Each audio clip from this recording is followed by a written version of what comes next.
Well, that means we're live. So we're on, everybody. Welcome to everybody to Android Coliseum. Hangout number 86 now. We're getting on the home stretch to 100. And we have a familiar face, an old face returning. Welcome back, Sylvain. How you doing? Thank you. Yeah, I'm doing very good. Came back from the Arctic, so back in the heat. I went from zero-ish temperature Celsius to like plus 25. So that's why I have a big fan behind me. He's just not blame you. used to this heat anymore. Yeah, Well, I'm not used to it. you can send some of that heat our way. I know my way is just starting to warm up. Let's just go through and just introduce. So, Cass, how's the heat out your way? You said it's starting to be good. It's pretty good. It's like July 1st hit, and boom, all of a sudden we got summer. So you didn't have to go to the Arctic, Sylvain. You could have just stayed in Wainwright and still been cold. Well, I did enjoy the Arctic. Very photogenic, I imagine. Well, it was sunny all day long, so Yeah? yeah. Wake up at 3 in the morning and it's sunny in your room. You're like, okay. Did I sleep in or what? Nice. And Martin, how's things out in Ottawa? Well, not too bad. I mean, plus 30 all around. It hasn't let go, but I can't complain. Got 2 air conditioners running, so I'm good. Jeez. It's warm where I am, but it's not that warm yet. So, but it's definitely summer, and I know we've been really talking about one of these days we got to have our hangout outside in the back patios. That'd be nice. I think we should try that for the next week and just hang out.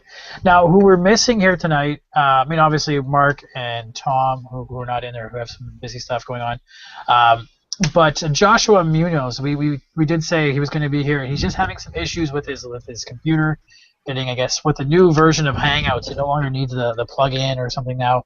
So he's just having some issues and trying to reboot. So you may see his little icon pop up in and out. He's been doing that for the past 20 minutes. We hope he's going to be here and talk to us about Android Edge. But in the meantime, so Sylvain, you're back, and we're glad to have you all, back here. Hopefully, you don't have to go too far soon, because I know looks like a bunch of your friends are going to Winnipeg area right now to do some sandbagging. But Yeah, not just us. to get a bit of a break. Yeah, exactly. Yeah. So, but as soon as you got back, I mean, we had a discussion. As soon as you got back, you purchased something recently, and I you're did. still waiting for it. So let's tell everybody, what did you purchase? I purchased a new car. No, I purchased the G Watch, so it should be at home. I should have it tomorrow. Yeah, so very happy about that. Why did I choose the G Watch over the Gear Live? I'm not sure actually. I guess just because of the look, it's all black. I know they're going to be bulky, so I know what to expect a little bit. But the main thing for me was to be able to control my music with the watch. So just to have the little widget for play music, that's going to be awesome. Yeah. Now I know our other writer Mark has ordered the Gear Live. So it'd be nice to hear when you both get your devices in hand. And yeah, Martin's saying there's a lot of clamor right now from the Canadian side about how many watches are being held at the border. So some customs official somewhere is playing with all these Google watches and Oh, they're doing something, that's for sure. I bet. I'll Trying them all bet out. they ship them without the proper trade tariff documents, because we get that at work all the time. Yeah. So- Don't tell me that. Oh, it just takes a couple extra days. Yeah, Yeah. no problem. So here's hoping you get yours soon, Sylvain, because again, I would really like to hear because that's the watch I'm going to purchase. I mean, I just got rid of my old Galaxy Nexus devices, so that's money straight to the Galaxy or the Gear Watch or sort of the G Watch. And again, I'd like to see maybe you and Mark, we'll have another show when you guys get them both together, talk about the difference between those two. I mean, we still haven't heard anything about the 360 yet, but again, so here's some of the options. And then we could even have a show with that, and then compare it to Cass and your Gear Fit, because I like the Gear Fit too. So, anyways, you're getting ready. I mean, you've seen Sylvain, all the different things you can do on the watch. What are you most excited about? Is it the Flappy Bird games you could play? Yeah. No, well, not really. I still have it on my phone. I don't play very often, but for sure I'm going to try everything on the watch. If I'm going to keep it afterwards, probably not. But for sure, to be able to control my music, control Netflix, I guess play and pause, stuff like that, and maybe look at the time sometimes. I like the comment. I think I can't remember if it was Russell or Derek made the comment that once you start having the Android Wear, it makes you feel like a caveman having to go and get your phone out of your pocket. Oh, jeez. Because you start doing everything from your watch. It'd be so nice. Yeah, that's Still one looking for thing. that. At the Google I/O, they were saying on average people take their phone out of their pocket 125 times a day. Ooh. I probably do 150, with play and pause with my music all the time. So maybe I'm gonna go down to maybe 50. And it Or just even makes less. sense. I mean, Yeah. there's so many times like I'll be sitting at work and I had the Sony smartwatch. It was nice just to go, okay, so you can see what the messages were, right? So and then I have to go back because it didn't work on my G2, having to go back and it's just this is a pain. Take a screen, tap it. At least even with the G2, double tapping was even. It felt like archaic. It'd be nice to just look at the watch. Yeah. So, anyways, so that's so you're looking forward to the watch. A lot of people are going to get the watch next little while. I'm starting to see some postings of some Canadians who do have it.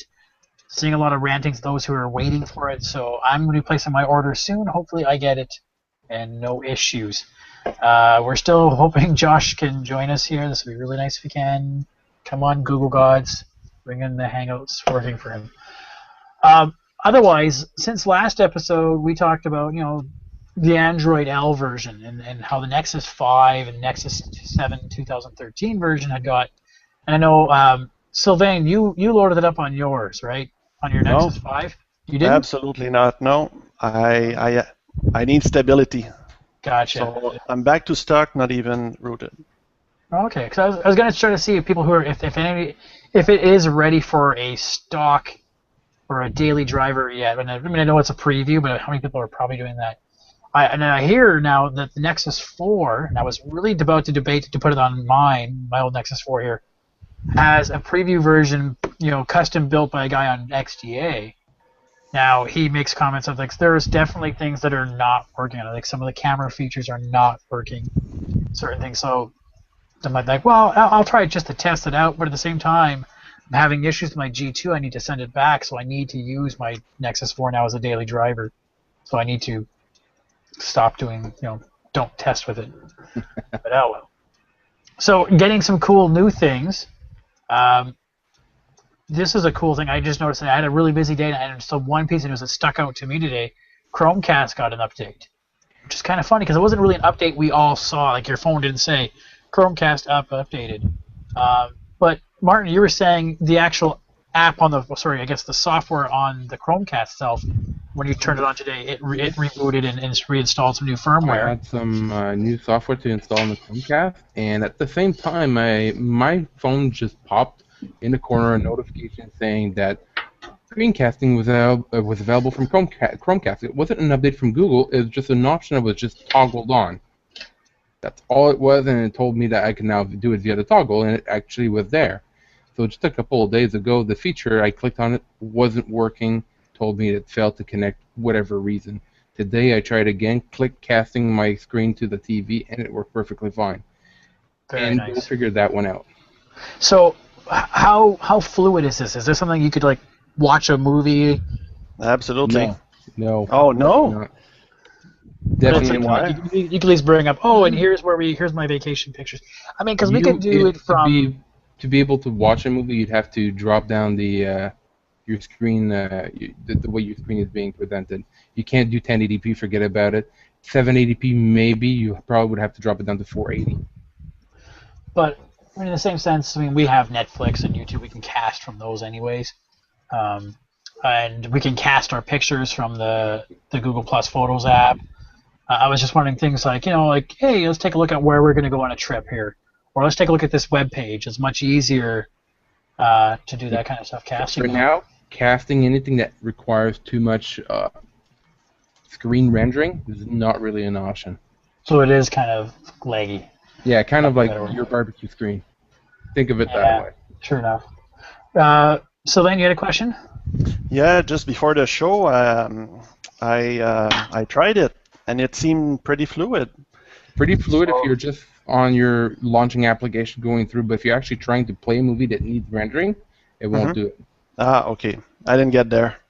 We'll have to try But- some You Angry Birds or something. can drop the resolution, which might actually improve the way the playback does. Even at 780p, it might still be a difference.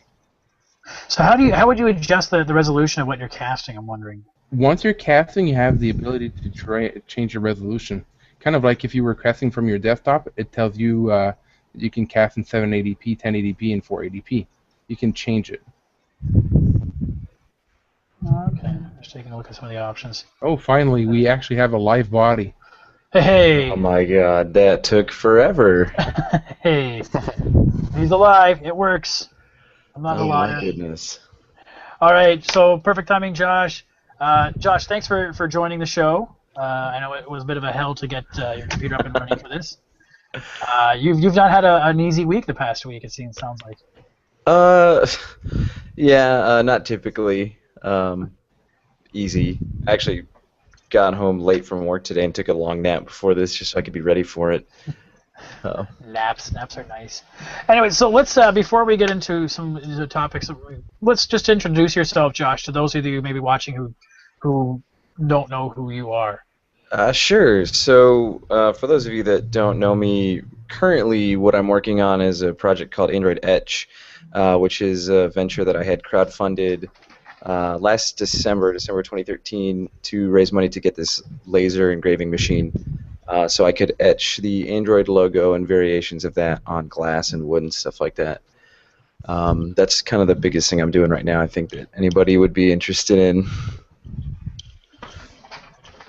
Awesome. Cool. Yeah, but I mean, you've had some history of writing and following the Android circles as well yourself, right? So. Yeah, did I think a year, a little over a year for Android Central, and then like a super brief stint for Android Authority, and there was this website called Tekka that nobody's heard of probably, that I wrote for before they went out of business. So I've dabbled. Right now I actually teach as my main job, so a little bit different, but it's good. So very cool. So let's dive into Android Etch. So for those of you who have not seen it, I've covered and written articles about it. I have I think 6 glasses or 5 glasses of myself. I know Martin, you've got a couple as well. And Yep, I got 2 in the back. So I mean, awesome stuff. So let's get into it. So what the news that you have about Android Etch recently is that you, as a small business, I guess you could say small, entrepreneur, being able to have a big order like you had at the big Android meet and greet would be really cool. Yeah, it was a huge deal when Derek and Rob of Android reached out to me, and it was 315 glasses was the order, and we talked about price and all that stuff, and I had already planned on being gone a couple days. I was teaching leadership to a pretty big group down at Texas State University, and I didn't know that the glasses took 15 minutes a piece. So when you do all the math, 15 minutes a piece for 15 glasses, it's just shy of 75 hours of work. And I had about 4 days to do it in when I got back from teaching leadership, so it kind of put me under the gun. Yeah, think. The things you never think about the details. So, and I saw the pictures of the big Android meet and greet. The glasses look great. I think it was great that. I mean, you must have been very proud to see them on display like that. I bet you people, cherish them, and when they took them home, hopefully they're putting some nice beverages in them. Now, unfortunately, that did a little damage to your laser, though. That 75 hours of work continuously, unfortunately, did some damage to your laser. Yeah, actually, and it's sad because I had no idea going in that this would happen, and it actually, the laser did so well for such a long time, but in that last 20-hour stretch, and I've been pretty public that the last stretch was a 20 hours straight engraving session, I noticed that the laser it looked like it got a little bit weaker and a little bit weaker every glass over 20 hours, and I was hoping that it was just getting too hot because it's got this pretty significant cooling system. but even I just tried, yesterday just to be absolutely sure that it wasn't laser tube failure, and it was. And that comes straight from the guys that made it. They said all of the symptoms sound consistent with laser tube failure, and it's probably because I did so much in such a short amount of time, and especially that last long stretch is really more than what a non-industrial strength laser should be doing. So it's kind of rendered the whole thing just a giant paperweight at this point. Which is unfortunate, because I know you probably have other orders still coming in that you need to sort of get fulfilled, and to have to go through and purchase a new laser. It's one of those things that we saw a lot of people. You probably got a lot of questions like, well, wasn't that part of your business? You should just replace your items that burn out. But I think, I look at it as like you were doing it for a great community, under a great guy. I think it's nice, and so you have an Indiegogo to sort of help try to raise funds to try to get your laser back up and running. And I'll just ring it up if you want to talk about that. Yeah. So there's been, like you said, there's been a little bit of pushback, and I've kind of brought this up on Google Plus about why am I not using profit, and there's a big talk in there that's not worth going into about profit versus revenue right now. But the short of it is I'm hoping to raise money through an Indiegogo account, and Indiegogo says that you need $500, and I'm not even looking for that much. A replacement laser tube for the laser I've got is only $300, and so we're just a shade shy, man, I keep mixing those two words up, of a third of that, which is pretty good because it's only been up for, I don't even think, 48 hours. I've been actually very surprised by the generosity of a couple people. But if I can get that new laser tube in any quick amount of time, then I can start producing stuff pretty quickly. And there's I hate to build, false hype or anything like that, but I had this big idea kind of right about the time that the laser tube failed, incidentally, that I think could kind of generate a lot more profit. The profit margins on this are pretty slim when doing a big order, and that's kind of what got me. I think with this big order from Fandroid, I did a lot of glasses, and I didn't make a whole lot off of each glass because the angle was, well, it's going to be at the Big and Red meet and greet, so everybody will see your stuff, and that's worth it. That's worth not making a ton of money off of it. In the future, it's probably not the route that I'll take anymore, because if I'd made a little bit more per glass, I'd be able to buy my own laser tube with my own money right off the bat. That wouldn't be an issue. So, entrepreneurial learning, I suppose. For sure. And yeah, I've seen a lot of people think, well, you should that's what profit's for, and that's what you should do. But at the same time, a small business, any influx of cash, and especially, to order and have to go through it takes time. So, and then again, I look at where your laser broke down. When we were saying that you should normally get about 800 or 8,000 hours out of it. So supposed to get another 800 hours out of this tube. If that, got 200 hours out of it. So I got the short end of it just because of the circumstances. Typically, this thing would have lasted probably for easily at least another year under normal circumstances. Yeah. So this is definitely outside of the normal where you would have projected how it would have happened. So, and I know personally I was very happy to donate some money towards the cause to get you back up and running. I really hope those who are watching here today or watching later on, hey, go to the site. You can even donate $1, so less than a cup of coffee for a day. Let's help get a program up and running again. That'd be really cool. Yeah, so we do have it on the website. You do have a link on our agenda, so you can go there and donate to that program. So by all means. Now, you also wanted to talk about something else too, and I thought it was very interesting. It has been talked about a lot. The 1+1. Did you have that handy? Yeah, I do. I don't know if you guys can see this. Got it right here. Yes. Anything in particular? Want me to just kind of my thoughts about it? Yeah, let's hear that, because I know Tom, one of the guys who's not here today, he was an early forum user and was really interested in, but the hoops to get through to get a copy of one, to get one, he kind of got tired about it, and so he decided to not go the 1+1 route. So let's hear your thoughts basically on, did you have to get your own invite, or did you get an invite from somebody else, or? I actually got an invite from Derek Ross. It was right at the tail end of my big etching session for Fandroid, and he had an extra invite and said, "Hey, well, you've done all this work for us, so I can toss this invite at you." So I got it, and I, kind of waited with bated breath to see what it was like. And my first thought when I took it out of the box, and it's kind of still the most persistent thing that I think of, is that it's big. It's a really big phone, and we knew that going in because of the screen size and because they've got the option for the physical capacitive buttons and the on-screen buttons and stuff like that. But like for me, I'm not a really huge guy. Like I'm only 5'9", and I don't have these giant bare hands, and so it's never quite felt comfortable for me, especially like one-handed operation. That's kind of been the biggest thing that I haven't enjoyed about it. As far as hardware stuff on paper, it's awesome. Like the screen rocks.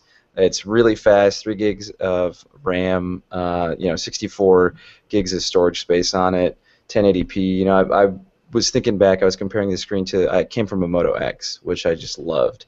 But like, does the OnePlus One screen look better? Absolutely. I think it looks a million times better. It's bright, it's very clear. The phone doesn't leave anything to be desired in terms of performance. It just never really grabbed me. Like when I get a new phone, I'm usually really excited about it because I can't last even a year, without getting a new phone. But it just kind of felt like, oh, this is a new experience, and it's not particularly the most exciting thing in the world. And I don't know if that's just because we're reaching like a hardware tipping point, but I'm probably looking to get rid of it to get an HTC One M8, just because it's a little bit more manageable screen size, pretty similar hardware specs, 1 gig less RAM, but that's not a deal breaker in my opinion. Cool. Yeah, it's one of those things. I know I'm looking for my next device, and I always like to see what are the other options out there. So, and that one's a brand nobody's really heard of. So, glad to hear your thoughts on it. We're just going to move through some of the rest of the topics here. So we talked about the Nexus 4 getting else. We talked about the Chromecast update today. That's got that. Also, speaking of updates that things have got today, Google now has a correction mode. I don't know if you guys have noticed this. So now when you say text message Mandy, I'll be home later, and this is like text message Randy.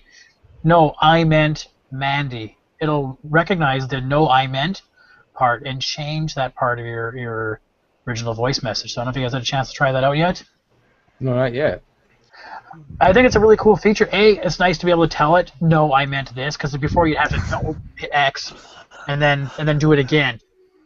Text and so nice to be able to an easier command. No, I meant this. What I'm really hoping they start doing with that is that they start actually using it to, learn how you say these words, because you know how we've done it's like we can say text message wife, and you can say text message the wife, and it's like, well, who did you mean by wife? And Mandy. And it'll learn that. So I'm kind of hoping that would be kind of cool that it'll do that kind of stuff.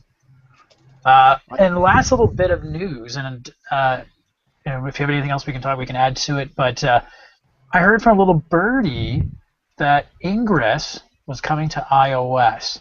There's an event going on in Montreal coming up shortly, in a couple of days, and it's going to be around a new. Who's an Ingress player here? I know I am. I do a little bit. I'm not very good at it. Martin, you play? What did you say playing? I do. So, Ingress. So there's going to be a new. What's the wording for it? What did they? Just trying to find it here. So a new anomaly. I know we talked about. I can't remember the other recent anomalies going to be happening. So a new anomaly is going to be called Helios. Yep. Helios is potentially code for Hello iOS. And there's iOS hell. Help iOS. Let's give them a hand, people. Everybody hand an iOS user and an Android. Help them out. But has it on good word that they have this invite going out to the Ingress community in Montreal that there's going to be a cross-faction meetup on July 12th. Interesting. And where it will be launched, the iOS version of the app. So those of you who are Ingress players, we might now start seeing a lot more players if we have iOS playing it as well, or as Cass says, maybe a lot less players. Because you never know. Martin, your thoughts, Cakes? I didn't realize, Martin, you played. So. All right, so how the hell can you play on a tiny screen like that? I don't have my phone here. It's down. What the fuck? Yeah. Well, if you can play Flappy Birds on a watch. No, that's Well, we don't know that. I'll let you know tomorrow if it's possible. Yeah. You're gonna call in sick tomorrow with your G-Watch. Yeah, Sylvain, how come probably. you're not at work? I've got the Gwatch flu. Well, yeah, exactly. You know what? It's being delivered at work, so I better be there. Gotcha.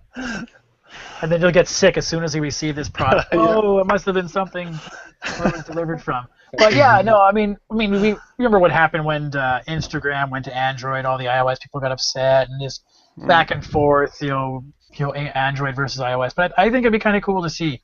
I know, at least in my town, we're having a lot of good players, and a lot of, it's getting bigger, the game. A lot of players. There's a little bit of camaraderie happening between the sides, at least now. So it'd be kind of cool to start seeing more people join in, because at least in Canada, there's still a lot of iOS users around. So we'll see. Okay, so that's the news. Is there anything else I think we should cover before we move on? No, I think that was it. Really. Any topic? Yeah, it's been kind of somewhat of a quiet week. So don't forget, go check out Josh's Indiegogo Android Etch. Really, almost at $100 now. So it'd be nice to see him get his laser back up and running. As for reviews, take a look on the website. We have a review cast by the Tab S. You have some news about your Tab S. Yeah. Tab S, really interesting. I didn't realize that there was lag in it until I did the video comparison between it and the Pro. And I'm going, hey, maybe it's just me and my slow left hand. And then XDA said no. Well, they didn't say it to me, but then people were talking about it.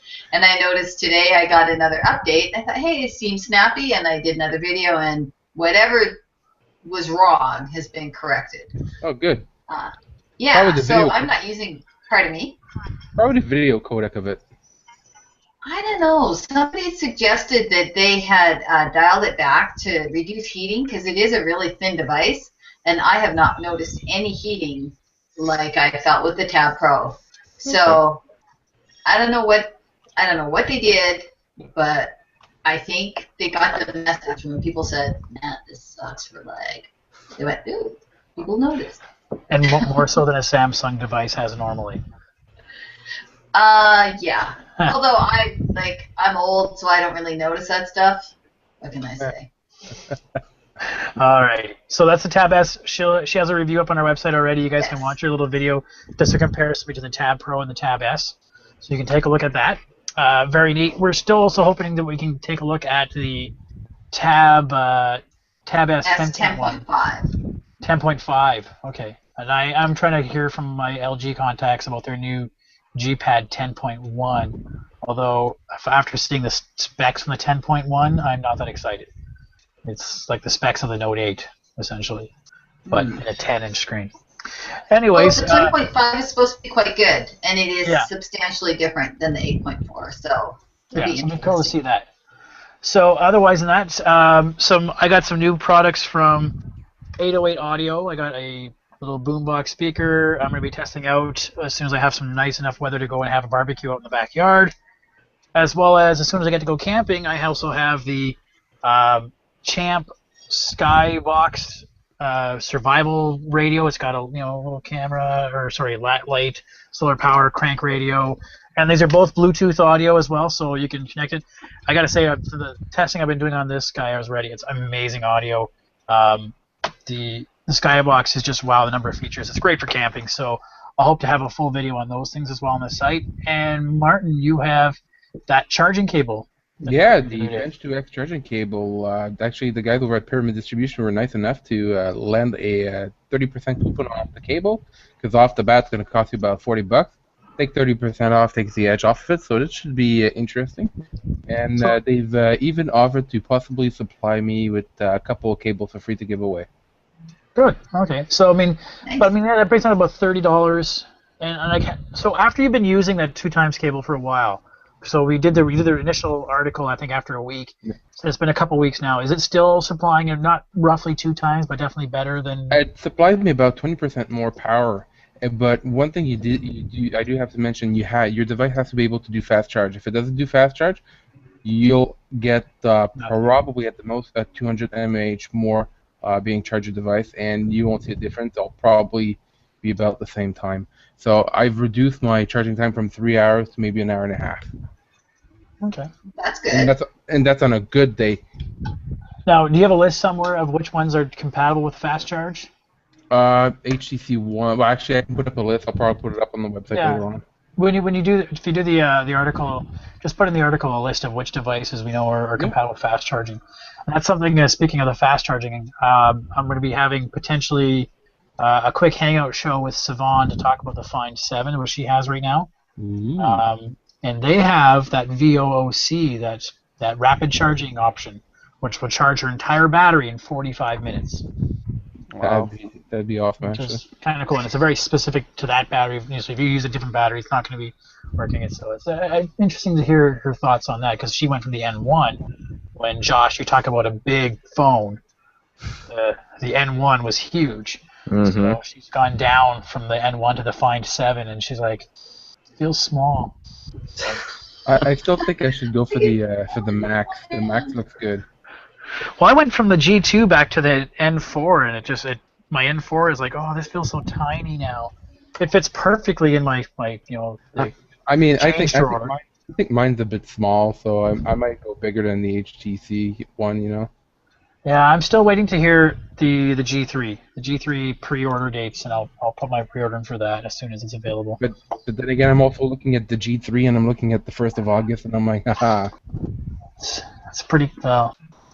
I got a friend at Bell. I'm going to try to see if Bell can find a way to get it sooner, or a LG contact or something. Anyways, and I think we're going to leave it there for today. That's about a 35-minute show. Definitely don't want to be too long here, because we'll talk about other stuff later on another show. But again, I want to say thanks to Josh for showing up, and thanks for your computer for cooperating. Yeah, hey, thanks for having me. It was a blast, even the short time I could be here. By all means. And by all means, everybody go to his Indiegogo page, go to androidetch.com, and you put a link up there. We can go straight to your Indiegogo. Give him your money. That's all you need to think about. $1, $2, $5, $10. And I mean, by all means, I know we've helped a lot of entrepreneurs where I work, and every little bit you can put towards getting a business going is good. I mean, it's very true. Businesses help other businesses, guys. So check do that. Page now. Yeah. Anybody? Last final thoughts before you turn off? Have a safe Still summer. paying for my watch, so. Still paying for your watch. I love my Tab S. Even though you complained about it. But now you get the updates, so you're good. I didn't complain. I just said, I'm old. I said, it doesn't matter. I love that screen. That screen overrides pretty well everything. It is fantastic. True. All right. So we'll see you guys next week. We're probably the Wednesday seems to be working for everybody. Wednesday, July 16th. Same bat time, same bat channel. We'll see you all then. All right. Take care, guys. Ciao. See ya. Cheers.